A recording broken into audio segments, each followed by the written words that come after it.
एक मजबूत जिम्मेदारी हम सभी के ऊपर है।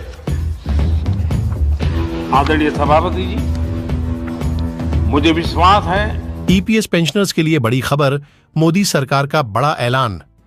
पेंशनर्स ने कहा कि प्रधानमंत्री मोदी ने हमारी समस्या के समाधान के लिए आंदोलन कर रहे नायक अशोक राउत को दो बार आश्वासन दे चुके हैं। ईपीएस 95 न्यूनतम पेंशन को लेकर तरह तरह की बात की जा रही है।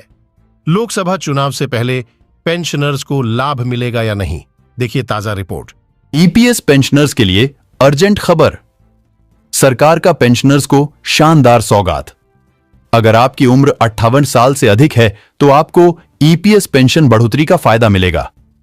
सरकार का कैबिनेट की बैठक में बड़ा ऐलान, अब मिनिमम पेंशन बढ़ोतरी के साथ हायर पेंशन का लाभ मिलेगा। देखिए रिपोर्ट। नमस्कार, जय हिंद, वंदे मातरम। ईपीएस 95 65 लाख पेंशन धारकों की पेंशन से जुड़ी बहुत ही बड़ी खबर आ चुकी है। ईपीएस 95 पेंशन की बढ़ोतरी होगी। इस दिन सरकार का पेंशन पर एकदम नया प्लान जारी हो चुका है। तो क्या सरकार ने नया प्लान जारी किया है जिसके अनुसार आपकी जो पेंशन है मिनिमम 1000 रुपए की वो कब बढ़ने वाली है, न्यूनतम पेंशन 7500 रुपए कब होगी, साथ में आपको अन्य कौन कौन सी सुविधाएं मिलेगी। तो आज दिन भर की तमाम महत्वपूर्ण बड़ी खबर जानेंगे वीडियो में। ईपीएस 95 पेंशनर्स है उनके लिए काम की खबर होने वाली है। उनकी मिनिमम पेंशन की बढ़ोतरी के साथ ही उनकी प्रमुख जो 4 सूत्रीय मांगे है उनको लेकर भी बड़ी खबर देखने को मिली है। तो कब तक ये आपकी मांगे पूरी होने वाली है, इसको लेकर सरकार का आखिरी निर्णय क्या होने वाला है, इनके बारे में विस्तार से जानेंगे। तो वीडियो में आगे बढ़ने से पहले आपसे छोटी सी रिक्वेस्ट है कि अभी तक आपने इसी चैनल को सब्सक्राइब नहीं किया है तो चैनल को सब्सक्राइब कर दीजिएगा, बेल आइकन को भी ऑल पर प्रेस कर दे ताकि आपकी ईपीएस पेंशन से जुड़ी इस तरह की तमाम दिन भर की महत्वपूर्ण जानकारी आपको सबसे पहले देखने को मिलती रहे। तो क्या आपकी पेंशन अब 7500 रुपए की पेंशन कब होगी, तो क्या 90 दिनों के अंदर मिलेगी आपको वो 7500 रुपए की जो पेंशन धारकों को पेंशन, तो उसको लेकर बड़ी खबर आ चुकी है कि फाइनली तारीख भी सरकार ने जारी कर दी है। और फाइनली जो तारीख के साथ ही मोदी सरकार का भी पेंशन को लेकर भयंकर ऐलान जारी हुआ है। और ईपीएस 95 पेंशन धारक है उनके लिए सरकार एक बार उन पर मेहरबान हो चुकी है। तो 5 मार्च को पेंशन धारकों को मिलेगा बड़ा तोहफा। मोदी सरकार का लाइव ऐलान बताया जा रहा है कि 4 सूत्रीय मांगे है, जो पेंशनर्स की 4 मांगे वो पूरी हो गई, इस तरह की मंजूरी मिली है, इस तरह की अपडेट आ रही है। यानी कि यह फैसला अगर देखा जाए आपकी पेंशन की बढ़ोतरी को लेकर 2014 के बाद पहला बदलाव होने वाला है, अगर ये बदलाव होता है तो। लेकिन ये जानकारी मीडिया रिपोर्ट के अनुसार ऐसी बताई जा रही है कि आपकी पेंशन में बदलाव होने वाले, लेकिन इसकी कोई कंफर्म स्पष्ट मीडिया रिपोर्ट के अनुसार जानकारी मिली है, लेकिन सरकार से स्पष्ट जानकारी नहीं मिली है। तो इस तरह का यानी कि लाइव घोषणा बताया जा रहा है कि मोदी सरकार ने आपकी पेंशन को लेकर यह फैसला कर दिया है, जिसके अनुसार कैबिनेट की बैठक हुई जिसके अंदर आपकी पेंशन को लेकर यह फैसला लिया गया है। यानी कि 2014 के बाद ये पेंशन को लेकर पहला बड़ा बदलाव होने वाला है। 2014 के अंदर आपकी पेंशन 1000 रुपए की मिनिमम लागू की गई थी और साथ ही 15000 रुपए का सेल लिमिट और अधिकतम पेंशन 7500 रुपए। उसके बाद ये पहला बड़ा बदलाव होने वाला है अगर इस तरह बदलाव होता है तो। इस तरह की जानकारी बताई जा रही है। पेंशनर्स के लिए 4 बड़ी घोषणाएं कौन सी हुई, जो 4 बड़ी घोषणाओं के अनुसार देखा जाए तो प्रमुख आपकी मांग थी कि ईपीएस 95 पेंशनर्स को पेंशन मिले, जो अधिकतम यानी कि उनकी मांग थी कि वर्तमान में जो देखा जाए तो 1000 रुपए की पेंशन को यानी कि बढ़ाया जाए और अधिकतम पहले जो आपको 7500 रुपए पेंशन मिलती थी अब वो न्यूनतम पेंशन धारकों को 7500 रुपए दी जाए। तो वैसे में अगर देखा जाए तो आपकी पेंशन को लेकर 3 यानी कि चरणों के अंदर बढ़ोतरी होने वाली है, इस तरह की जानकारी बताई जा रही है। इस खबर को देखते हैं और आगे इसकी जो कंप्लीट क्या विस्तार से जानकारी होने वाली, क्या इस खबर की सच्चाई होने वाली वो भी आपको दिखाएंगे। लेकिन अपडेट को पहले जानते हैं। जैसा कि आपकी पेंशन है जो 3 चरणों के अंदर इस तरह बढ़ेगी कि जैसा कि 5000 रुपए की पेंशन है 10 लाख पेंशनर्स को मिलेगी। अगर बात करें 7500 रुपए की पेंशन 35 लाख ईपीएस 95 पेंशन धारक है उनको मिलने वाली, और 9000 रुपए की पेंशन है जो 20 लाख पेंशनर्स को मिलेगी। तो यहाँ पर आपको बता दें कि आपकी एज यहाँ पर निर्भर करेगी। जैसा कि 5000 रुपए की पेंशन के लिए आपको 58 साल की एज कंप्लीट करनी होगी, और जैसा कि 7500 रुपए की पेंशन के लिए आपकी एज 65 वर्ष से अधिक होनी चाहिए, और 20 लाख जो पेंशन धारक है जिनको 9000 रुपए की पेंशन मिलेगी उनकी एज है जो कि आपकी 80 वर्ष से अधिक होनी चाहिए। इस तरह की जानकारी मीडिया रिपोर्ट के अनुसार बताई जा रही है कि सरकार ने ऐलान किया है, लेकिन आपको बता दें कि ऐसा कोई भी सरकार से आधिकारिक ऐलान जारी नहीं हुआ है कि आपकी पेंशन 3 चरणों के अंदर बढ़ेगी और 5 मार्च को ही बढ़ेगी। तो ये मीडिया रिपोर्ट के अनुसार ऐसी जानकारी मिली है, लेकिन पेंशनर्स का संघर्ष अभी तक जारी है, उनको पूर्ण रूप से अभी तक सफलता नहीं मिली है।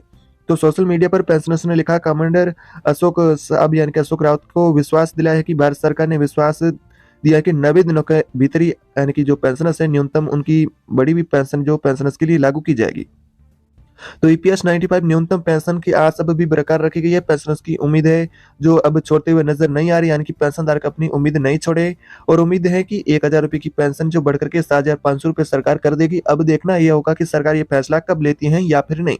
मीडिया रिपोर्ट के अनुसार तो ऐसी जानकारी बताई जा रही है कि पेंशन आपकी अब इस हिसाब से इतने दिनों में बढ़ने वाली है, लेकिन इसकी आखिरी सच्चाई क्या होने वाली है? सोशल मीडिया पर अब लिखा चंद दिनों के बाद ही लोकसभा चुनाव की आचार संहिता लागू होने वाली है, ये खबर भी आपको मिलने वाली है, जिसके बाद शीतकाल संसद की 17वीं लोकसभा का अवसान भी हो चुका है। किंतु भारत के जो यानी कि जो ईपीएस के 78 लाख जो सेवानिवृत्ति वर्तमान में पेंशन धारक है, ईपीएस के बुजुर्ग पेंशन धारक है, उनकी न्यूनतम पेंशन बढ़ाने का जो निर्धारण का समस्या अब तक भी समाधान नहीं हो पाया है। तो ये उनकी मांग कब पूरी होगी, इसको लेकर जो पेंशन धारक है वो सरकार से मांग कर रहे हैं। तो यह सच है कि कमांडर अशोक रावत ने आंदोलन को राष्ट्रव्यापी तो बनाया है, प्रधानमंत्री पर भी विश्वास किया जा सकता है। इस हालात में भी दिल्ली में हजारों जो पेंशनर्स आंदोलन कर रहे हैं, उनका नारा बुलंद करते हुए दिखाई देता है कि उनकी यही यानी कि मांग है कि सरकार पेंशन की बढ़ोतरी करे, और उनके साथ ही उनका यह भी नारा है कि यह अंदर की बात है कि मोदी सरकार हमारे साथ है। तो इस तरह के आंदोलन के यानी कि अंदर नारे के साथ ही पेंशनधारक सरकार से मांग कर रहे हैं, लेकिन अभी तक आपकी मांग को पूर्ण रूप से सहमति नहीं मिली। अधिकारिक कोई भी ऐसी सरकार से पेंशन की बढ़ोतरी को लेकर घोषणा नहीं की गई है। कमांडर अशोक साहब को विश्वास है कि भारत की सरकार ने विश्वास दिलाया है मोदी सरकार ने, तो फिर 90 दिनों के भीतर पेंशनर्स की न्यूनतम पेंशन बढ़ी भी लागू कर दी जाएगी। एनएससी के प्रतिनिधियों को शीर्ष नौकरशाहों ने समस्या के समाधान के लिए टॉप लेवल कमेटी की सहभागिता का भी न्योता दिया है। पेंशनर्स ने लिखा है कि सीबीटी में क्या निर्णय हुआ, अनेक साथियों ने जिज्ञासा की है, और सीबीटी के प्रधान तो हमारे श्रम मंत्री जी समय हैं, और अगर मंत्रिमंडल विशेष जो प्रधानमंत्री हमारे हित में फैसला लेना चाहते हैं तो आखिर नौकरशाह कितना देर इसमें यानी कि अड़ंगा लगा सकते हैं, यानी कि वो इसमें कुछ भी नहीं कर सकते। अगर सरकार चाहती है कि पेंशन में मोदी सरकार बढ़ोतरी करे तो वैसे में कोई भी रोकने वाला नहीं। तो एक बात ये भी सुनने में आ रही है कि कमेटी एनएससी के नेतृत्व से 7,500 रुपये प्लस डीए लागू करने के लिए 2-4 सुझाव के लिए तरीका खोजने में लगी है, जिससे कि अमली जमा बनाया जाए। यदि 7,500 रुपये की न्यूनतम पेंशन हो जाए तो वैसे में 1,000 रुपये पर 6,500 रुपये की बढ़ोतरी हुई, और वैसे कि इसमें जितनी रकम भी अभी पेंशन दिया जाता है तो सबके पेंशन में 6,500 रुपये अधिक जोड़ देने से उनकी पेंशन की रकम तय हो सकती है, उस पर ये जो बनता है वो भी दिया जाए। तो इंद्रनाथ ठाकुर ने कहा है कि जो भी कमांडर अशोक रावत साहब ने नेवी के रिटायर्ड अधिकारी हैं जिन्होंने समय प्राप्त पेंशन मिलती है, उन्हें तो हमारे पेंशन फॉर्मूला से कोई व्यक्तिगत लाभ नहीं मिलना है। हमारे नायक को मोदी जी पर पूरा भरोसा है, उन्हें राजनीति से कोई मतलब नहीं है, जैसा कि ट्रेड यूनियन ने नेताओं पर यानी कि में पाया जाता है। तो इसलिए यह आंदोलन सामाजिक आंदोलन है जो कि किसी राजनीतिक दल के स्वार्थ से ग्रसित नहीं है। फिर भी यदि सरकार हमारे हितों की रक्षा नहीं करती है तो संघर्ष के लिए द्वार खुले रहेंगे। सीडब्ल्यूसी कमेटी राष्ट्रीय स्तर पर यानी कि निर्णय लेगी तथा उसके अनुसार मतदान में भी भाग लेगी। तो इस तरह की आपकी ईपीएस पेंशन को लेकर जानकारी बताई जा रही है। अब जानते हैं आपकी ओपीएस को लेकर भी बड़ी खबर देखने को मिली है। तो ओपीएस के अंदर आपको कैसे मिलेगी यानी कि पेंशन 40 से 50% पेंशन जो आपकी मांग की ओपीएस जैसा एनपीएस में फायदा मिले, या फिर ओपीएस फिर से बहाल किया जाए, या फिर सरकार एनपीएस में संशोधन करे। तो केंद्रीय कर्मचारियों की पेंशन स्कीम में होगा ये बड़ा बदलाव, अंतिम सैलरी से 40 से 45% मिलेगी आपको पेंशन। अगर आप भी केंद्रीय कर्मचारी हैं तो यह खबर आपके लिए बहुत ही जरूरी काम की खबर होने वाली है।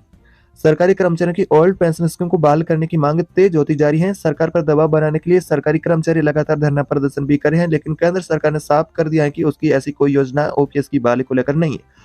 लोकसभा में पूछे गए सवाल के जवाब में केंद्र सरकार ने यह बात कही थी कि केंद्र सरकार ने कहा कि 1 जनवरी जो 2004 का रिटायर्ड कर्मचारी हो उसके बाद नियुक्त किए गए केंद्रीय कर्मचारी हो उसके लिए ओल्ड पेंशन स्कीम को फिर से बहाल करने का कोई भारत सरकार के सामने प्रस्ताव नहीं है।